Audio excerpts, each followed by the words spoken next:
河山大佛里面。对，看一下这个应该是，他应该培养了多少天的。我们和法国的合作主要是和法国的巴斯德研究所进行。Nous avons une coopération approfondie avec l'Institut Pasteur, centre de recherche mondialement réputé en microbiologie et maladies infectieuses.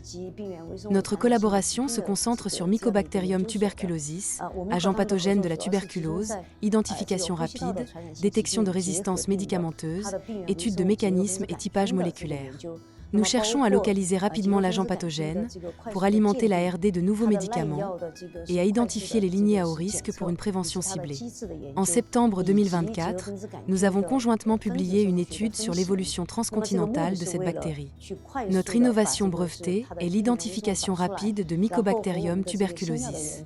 La méthode classique prend 1,5 mois pour l'identification et les tests de résistance, mais la nôtre atteint 85 à 90% de précision en ce qui concerne la résistance, avec résultat en 2 jours. Cela accélère le diagnostic clinique et aide les médecins à prescrire correctement.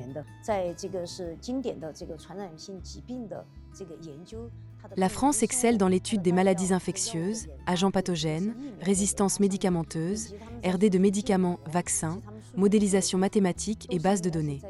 Nous avons beaucoup appris de nos échanges. La Chine, quant à elle, a des atouts clairs, de riches ressources cliniques, le big data, une forte capacité de calcul et une vaste accumulation de données génomiques. Cette coopération profitera au contrôle des maladies infectieuses et à la RD médicamenteuse des 2 pays.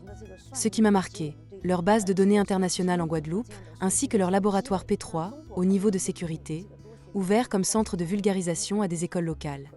Il est crucial d'utiliser les plateformes de recherche afin d'informer le public. C'est pourquoi nous apprenons de leur expérience pour améliorer notre travail de vulgarisation. J'espère que grâce à la visite du président Macron, nous progresserons en biomédecine sino-française, développement de l'écologie microbienne planétaire, soutien aux jeunes scientifiques chinois et français, avec la création d'un comité de gestion et subventions spécifiques pour des recherches audacieuses et de pointe. De plus, via la collaboration autour de Une seule santé, concept global sur les êtres vivants et les écosystèmes, l'expérience française en prévention des maladies infectieuses nous aidera à empêcher des pandémies comme la Covid-19. Enfin, j'espère que les chercheurs de la province du Fuchon en microbiologie pourront approfondir la coopération avec leurs homologues français, projets de recherche, échanges de talents, pour des résultats communs.